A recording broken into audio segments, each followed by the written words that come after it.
Good morning. It is Tuesday, the 17th of March. I'm Maeve McMahon and you're watching Europe Today, your daily dose of European news and analysis, live here on Euronews. Coming up, the EU's top diplomat Kaja Kallas says there's, quote, no appetite to extend the mandate of the EU's naval mission into the Strait of Hormuz. Speaking after EU foreign ministers met in Brussels, she insisted nobody wants to go actively into this war. Overnight, the conflict raged on, with Israel launching wide-scale attacks on Iran. 4 missiles hit Tehran in the last few hours, and one attack hit the US embassy in Baghdad. Lebanon has also been drawn into the conflict after Hezbollah launched rockets into Israel in retaliation for the assassination of Iran's supreme leader. Over 850 are reported dead in Lebanon and thousands internally displaced. For more, we can cross now to Dubai and bring in your news correspondent Jane Witherspoon, who's standing by for us. Good morning, Jane. Just tell us first, what is the latest there and, of course, across the Middle East? Good morning. Well, overnight we heard those public safety alerts for the first time since Friday. We were woken to them, the first one at around 5 a.m. this morning. And what followed I can only describe was the loudest boom we have heard since the war began. Now, my house shook, the floors, the windows all shook. It was so bad that, in fact, I took my children out of their bedroom and their beds and put them into mine for safety. Now, that said, people are remaining extremely vigilant here. We're following guidelines, and obviously the air defence team are doing an incredible job.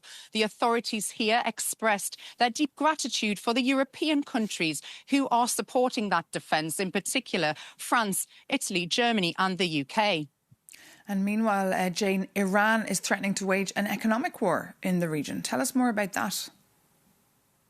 That's correct. They're actually diversifying now and putting economic pressure across the region, which, of course, will have a ripple effect on global economies. Now, Iran maintain that stranglehold on the Strait of Hormuz. And, of course, they're now ramping things up in the form of social media threats. They're putting warnings out, I guess, to try and exert some kind of psychological pressure on people. Now, this, of course, comes as the new supreme Iranian leader remains unseen still, but leaked audio has revealed that he actually cheated death by just seconds when he went out into his garden just as a missile hit his home, killing his father.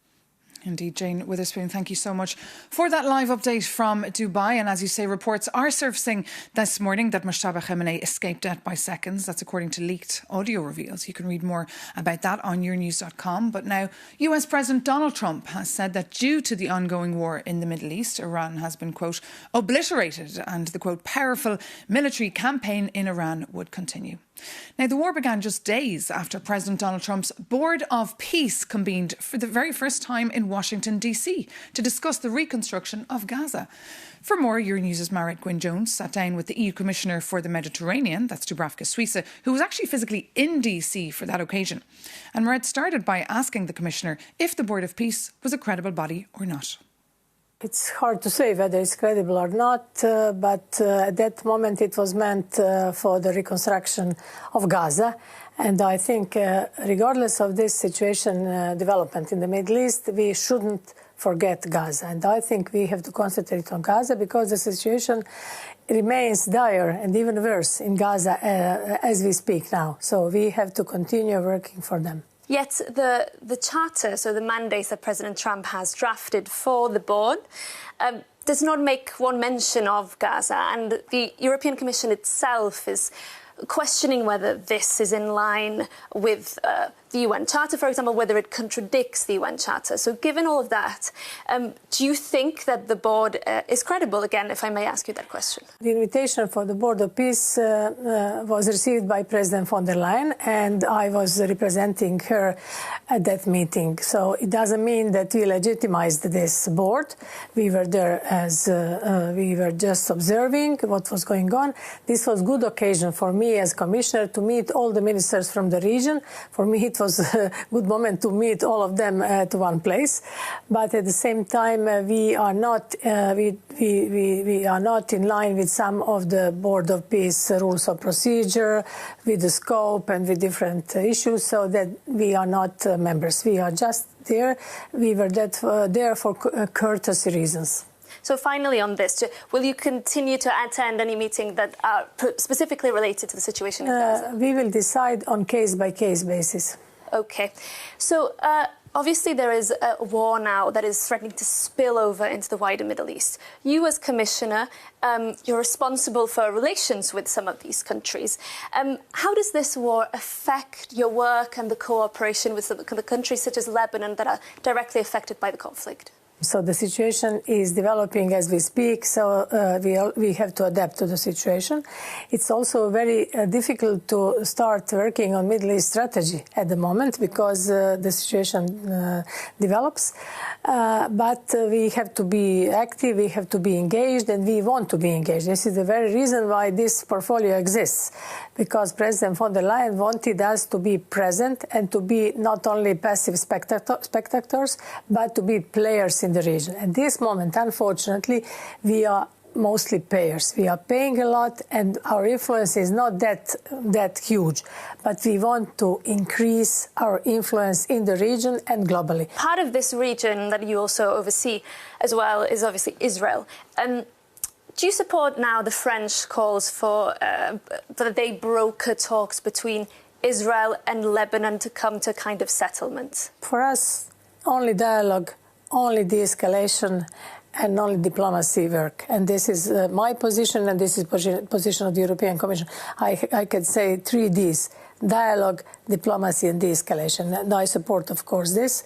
Unfortunately, the proxies, Iranian proxies, Hezbollah started this, and then it was, if I may say, returned by Israeli strikes, which is not good for the people of Lebanon, not good for anyone in the region. If I may, you say diplomacy.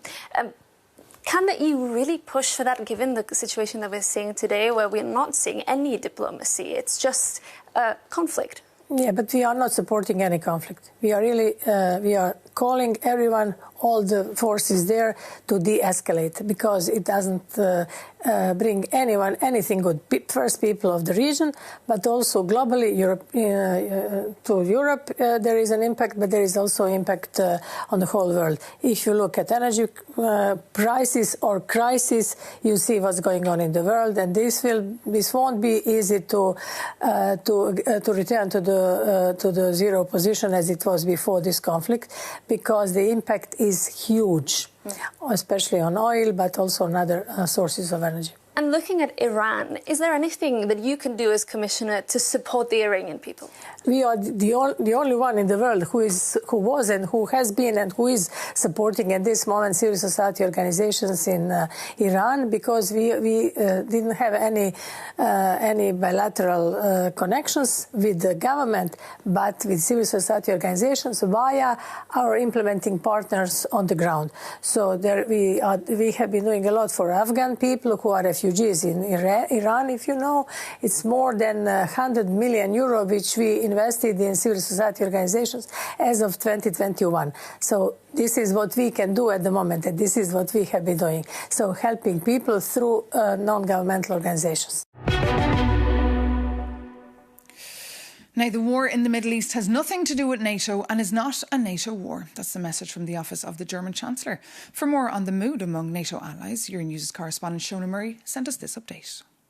Well, good morning, Maeve. And just as we thought the turmoil from last January when Donald Trump said he wanted to take over Greenland was coming to an end, Donald Trump, it appears, is trying to draw NATO into his war with Iran, with comments at the weekend saying that NATO would face a very bad future if it doesn't support Donald Trump and help sort out the situation with the Strait of Hormuz.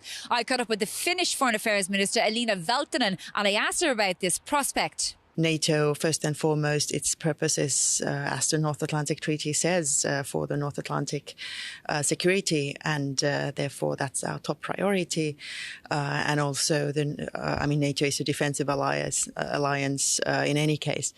But having said all this, of course, we will be closely scrutinizing, together with our partners and allies, so both in NATO but also in the European Union, whether there are ways in which we can help to both have the Strait of Hormuz open up, but also to make it secure going forward as well.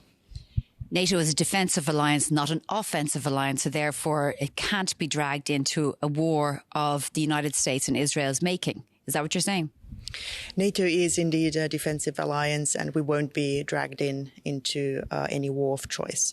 But having said all this, we, of course, have a collective interest, and I should say not only within NATO, but as the world, to have the oil flowing and also the situation to de-escalate. And that is certainly something we are calling for. OK, so what's then the EU and I guess NATO, but let's say European response going to be to try to help reopen and keep open the Strait of Hormuz, given the impact it's having on the global economy and oil prices?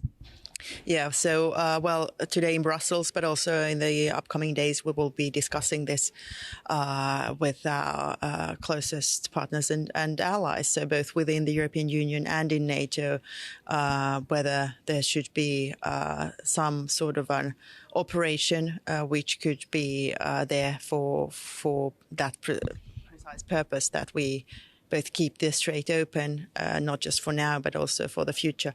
But having said all this, it will require very close scrutiny because, for instance, I can say that for countries like Finland, we as NATO members and securing a very long border with Russia as well, we certainly need our capabilities first and foremost to deter the threat of Russia against the entire alliance. Back a few months ago, there was Greenland. OK, then you have months before that, all NATO allies saying that they're going to increase spending to 5%, and everyone did that. And now you have Donald Trump taking away the Russian sanctions against the Kremlin, which is probably one of the most effective thing that Europe has done. Now that Putin can get all this money from the oil revenue, it means he can spend it on the war in Ukraine and actually Russian attacks against NATO territory. Well, you see, the Russian economy showed some serious cracks early this year. And many were, of the opinion that finally the sanctions that we have put on do work. And certainly the sanctions have played a massive role in weakening Russia's fiscal position, which is good because Russia is using its rubles essentially to fund its war machine. But now that the oil price has been ticking up and it probably will be staying there for some time, that certainly helps Russia on a daily basis. Should Europe say, OK, we will help you, but we need a better deal on Ukraine, whether it's security guarantees, or we need you to take away the tariffs that you've imposed on us that are really damaging our economies or creating global instability? Certainly, if there's going to be a decision to be helping out with the Strait of Hormuz, then certainly there's a lot of leverage that we can also make use of.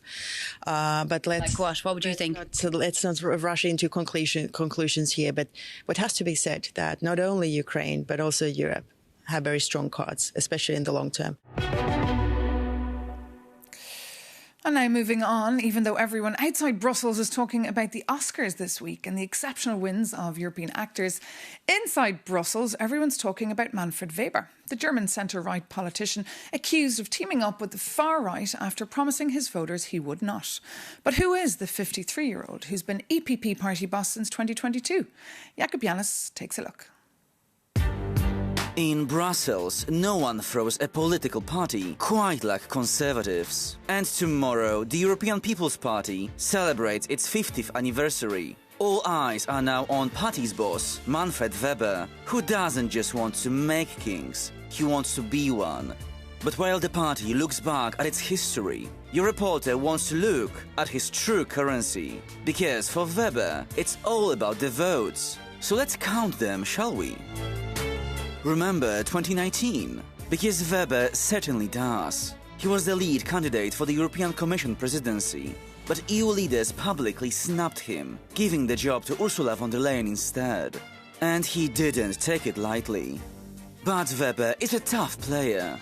He secured the overall party presidency in 2022. Then he cemented his absolute control with a massive re-election victory at the party congress in Valencia last year. Finally, they are the votes he trades. Last November, his lawmakers teamed up with the far right to weaken corporate sustainability rules. And his group defended the move, arguing they simply had to find a majority to help companies do business. But you see, this cooperation actually goes further. And last week's investigations show his group even collaborated with Alternative für Deutschland in a text chat to advance tougher migration laws. But you might ask, why does this even matter? And the answer is simple. Recent elections show voters demand more right-wing answers to political questions. But the so-called cordon sanitaire, or Brandmauer in German, forces difficult compromises with the left and liberals, leaving fewer people happy.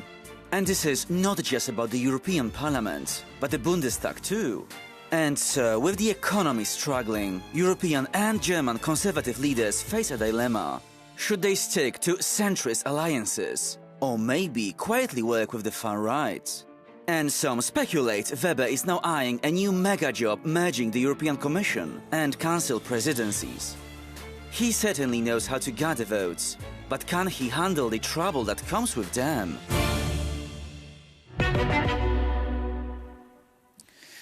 And for more on this, let's go straight to the European Parliament, where correspondent Vincenzo Genovese is standing by for us this morning. Vincenzo, what is the latest here? Yes, Maeve, indeed, the pressure is mounting on Manfred Weber, the chair of the European People's Party. Yesterday evening, German Chancellor Friedrich Merz stepped in saying, we don't accept this, we don't cooperate with the far right, we expect this to end, and we expect consequences. This will be Weber's responsibility. So Weber has always defended that his group is not cooperating with the far right, despite the fact that on migration-related files, EPP has voted in the same way as the far-right groups, including Europe of Sovereign Nations, to which belongs Alternative for Germany. So let's ask them. Joining me is Thomas Fröhlich, one of the lawmakers of Alternative for Germany here in Brussels. So did this cooperation take place? I'm not a member of this committee. It was decided on the Libe committee's level. I'm not a member of the Libe committee, but as you can see, there was a certain form of cooperation on technical level. It's not an official cooperation, and they voted on the same report, and it's not for the first time. I mean, we had already votes on the budget. I think it was 1 year ago.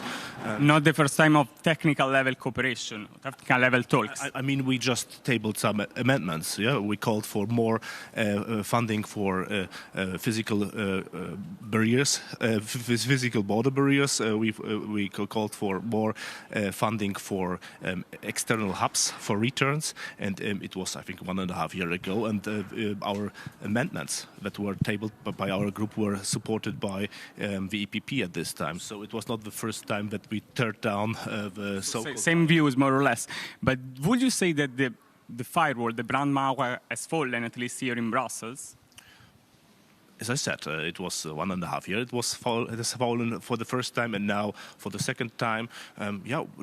We don't care about firewalls or about cordon sanitaires, because in our opinion, for us, the interest of the Germans and the Europeans comes first, and then the party interests. And now it's up to the EPP how they want to handle this situation. As I said, for us, the interest of our voters comes first, and I think in a democracy, it would be better if also the other groups would respect the will of the people. And as I said, in many countries, parties like the AfD or like Rassemblement National in France are the strongest or second strongest party. So I think we need to respect the will of them. And they are already cooperating with EPP parties in other countries, but not in Germany. So what's the consequences in Germany, if any?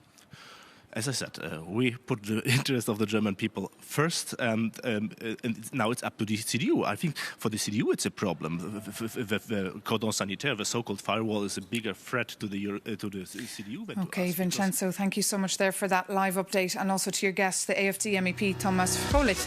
Well, that does bring this edition of Europe Today to an end. For our millions of viewers with Irish blood, happy St. Patrick's Day. Stay with us here on Euronews, as later from 1:30 Central European Time, we'll be bringing you a very special live show all about healthcare and health innovation in the European Union. The Euronews Health Summit will look into the complex health landscape with a deep dive into AI, rare kidney disease and the EU's health mandate. And we'll also be joined by the EU Commissioner for Health,